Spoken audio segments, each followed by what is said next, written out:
Good afternoon and welcome to the latest edition of the Stargate Universe Sci-Fi Cult Classics documentary.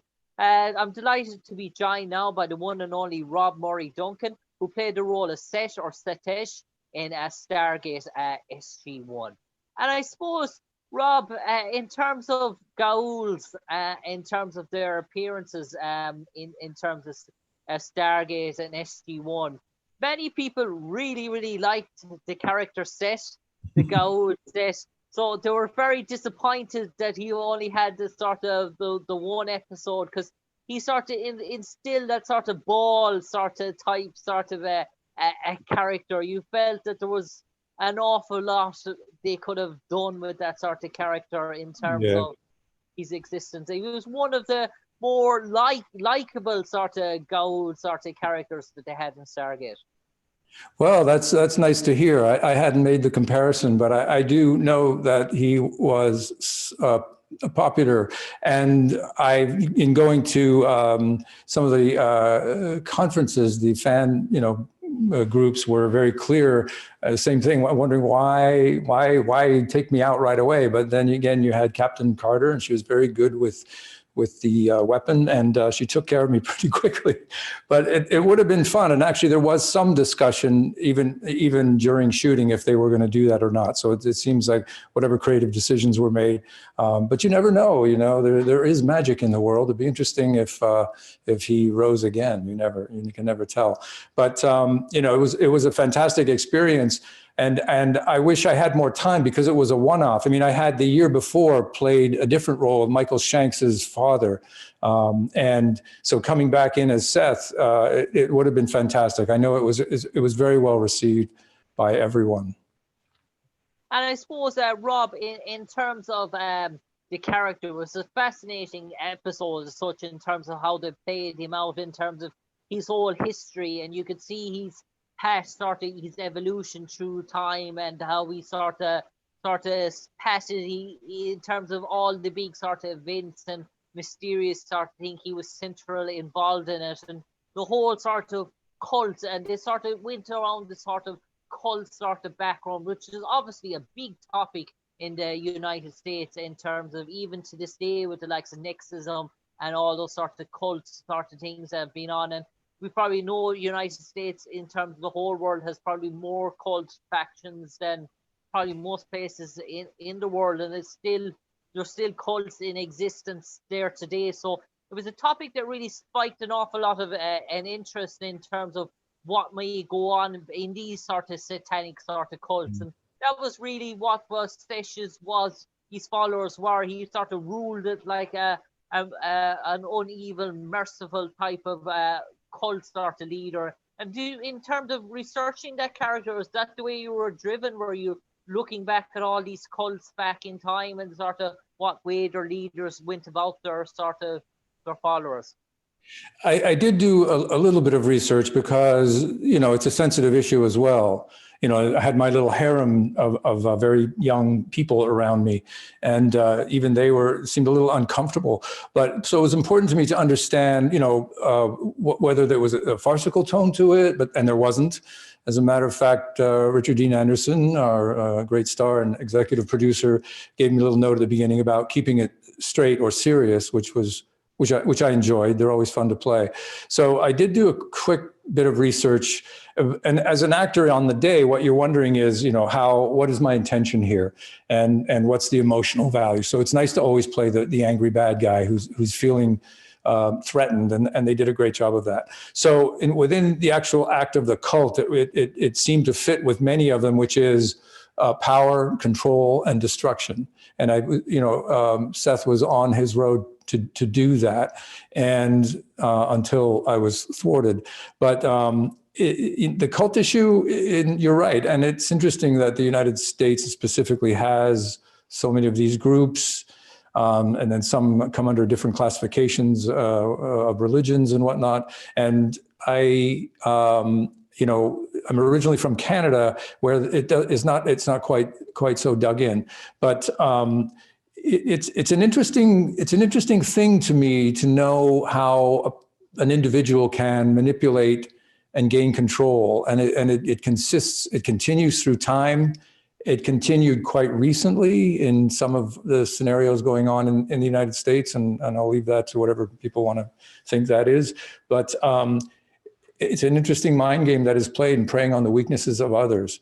And I don't, I can't really understand it. I can portray it and run with that. And I think it's very interesting that Stargate, I think, so there's science fiction and then there's Stargate, which I think is one of the sort of the top level within the sci-fi community, because they do take subjects that people can relate to, which is always the best content to use, and then the writing staff and everybody, they make it make sense to people, and hopefully the good always rises and wins out in the end.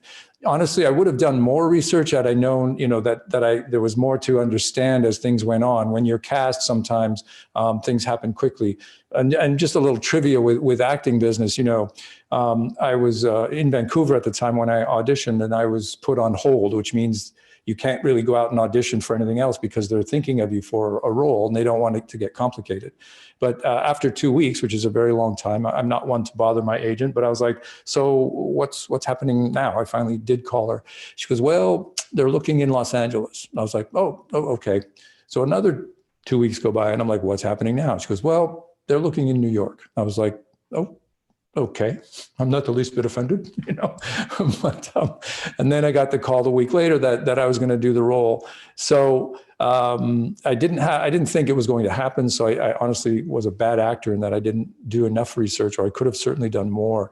And it's an interesting subject. And when I go to the conferences, I find the fans are very receptive to it, and they're curious to know how we could have taken that further and what we could have done. And I wanted to know from them what they thought we could do. So it was really a great time.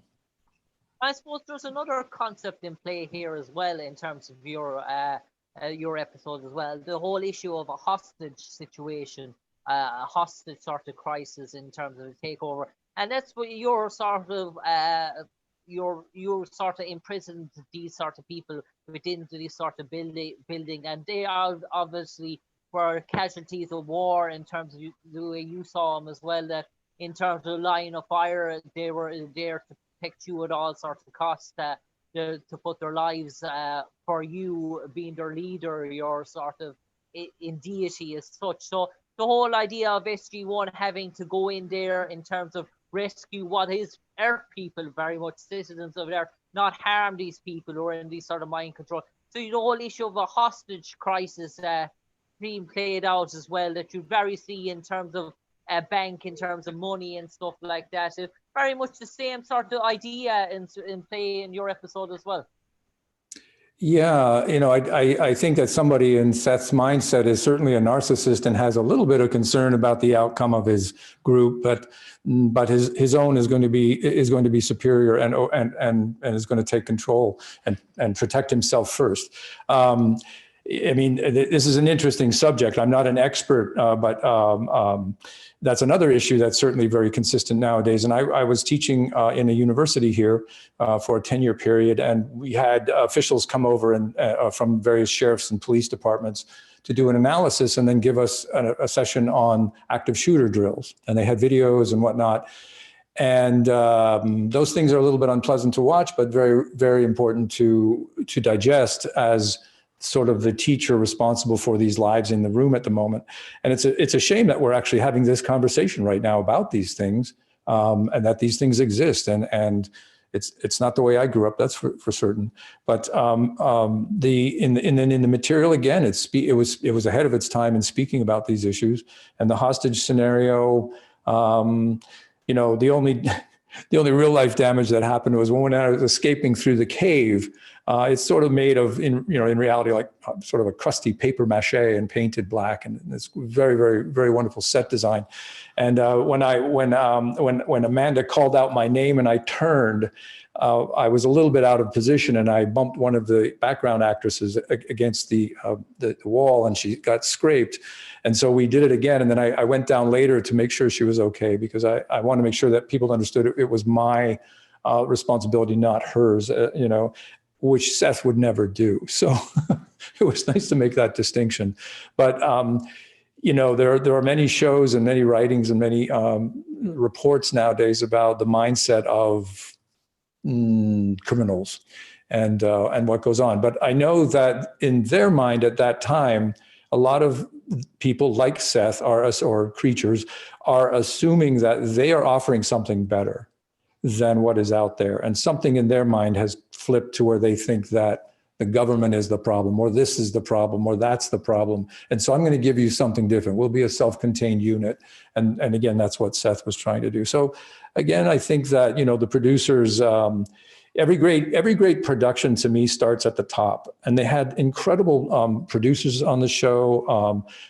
There was John Smith and Michael Greenberg and Glasner and all the writers, and then everything that went down from there was supporting the story and supporting whatever was taking place, the wardrobe, special effects. And I'll just, this is kind of off track here, but it's just to show my appreciation. When I was doing that episode, I was actually directing a theater production at the time as well. And during a break, I went to get some water, and they pointed me to a door, and I went through it from our studio, and I was in this massive storage facility with all the set pieces, and there's the Stargate, and there was this and that, and it was magical. And I was alone in there for a moment, having my water and my little bits of candy. And then I saw these 30-foot or so what looked like metal girders that would hold up, let's say, a train platform, and had steel and bolts, but it was actually made of wood. And I thought, boy, those would be really great for my theater piece, because it took place in New York City. If I just had 4 of those. So I went to Michael Greenberg, and it was rather bold, but I said, Michael, I'm doing this theater thing. Could I lease 4 of those from you? And he said, I'll come back in a moment. And he went away, and later came back, and he said, you can just take them and bring them back. You just be completely responsible for that, and you don't need to worry about leasing them from us. And I say that because who would do that? That doesn't happen that often. But it speaks to the counter to a personality like Seth or that character, to the sort of respect and let's call it love that existed within the Stargate community. And I think that showed and trickled all the way down, because there's a saying, it takes thousands of correct decisions to make one success. And I think that they were very good at doing that. So I went off tangent there a little bit, but Rob, I suppose in terms of Seth, he was really a war criminal left over from the Gauls' rule of ancient Egypt. He was sort of left behind. He was sort of on the run, very much like a Nazis in terms of their running to Argentina and South America. He was on the run, trying for survival. He was left behind by his own kind. As very much whether he chose to be left behind or not is another story.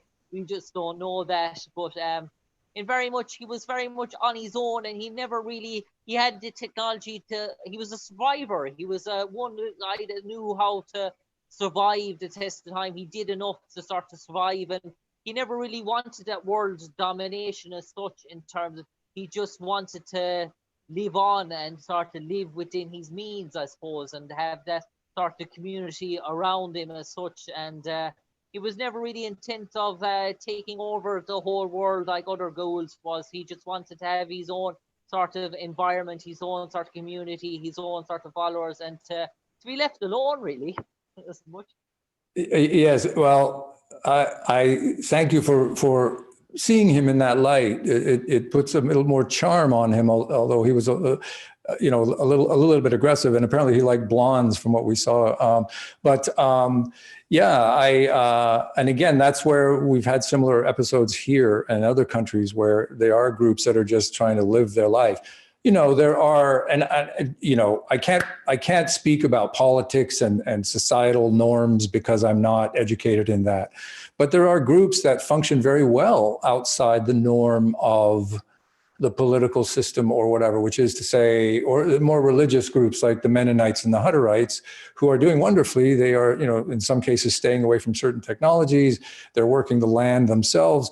And then they are a group community who continue to work together to continue to expand that. And I know up in Northern Canada, in the wheat fields, they just keep purchasing and purchasing and purchasing because they can. And they're very successful in the output that they create, and therefore the business model. So, but they're not a negative rogue society at all. They're participating within outside the culture, but participating with what the norms of our cultures are. But again, I'm not an expert in these things. I think it's a real good study. So for those that are in psychology and politics and all of that sort of thing. But I'm glad you've done your homework, Jim, because you're very, very up on Seth, and I appreciate that. Yeah, and I suppose I'm going to finish now, Rob, by asking you sort of one final question. I suppose you start to teach acting as well, so you really enjoy this sort of question now in terms of this. So let's pretend there was a Stargate sort of universe encyclopedia, a sort of dictionary as such, and they put your character into this dictionary encyclopedia, and they left 2 blank sentences underneath. Obviously it's a big dictionary. They need all the names. They need the brief sort of descriptions. So they ask you, Rob Murray Duncan, having played the role of Seth, all right, to write those 2 sentences to portray him. What would you like those 2 sentences to read? Seth is an intelligent and well-meaning being wishing to gather the spirits around him in moving forward in a productive life. There's one. And the second one would be, although often misunderstood, such individuals have great power to influence others in the positive way. How is that? Rob, that was a piece of cake for you. I had people start to stumbling on that for 30 or 50 seconds, but that came to you like a flash of the pan anyway. You can see you do a great teaching there as such. Rob Murray Duncan, an absolute pleasure talking to you today. Obviously, is vital to a role of Stargate SG1. The ghouls were a vital role. Any sort of ghoul with that sort of influence. Seth obviously was a big player in the ghouls sort of franchise, even though Carter got rid of him in the first sort of take. He was still no doubt a big player. Thanks for taking your time to speak to us today and reliving your memories of things set in Stargate SG1. Rob Murray Duncan, we wish you a prosperous 2021. Jim, thank you very much. Take care.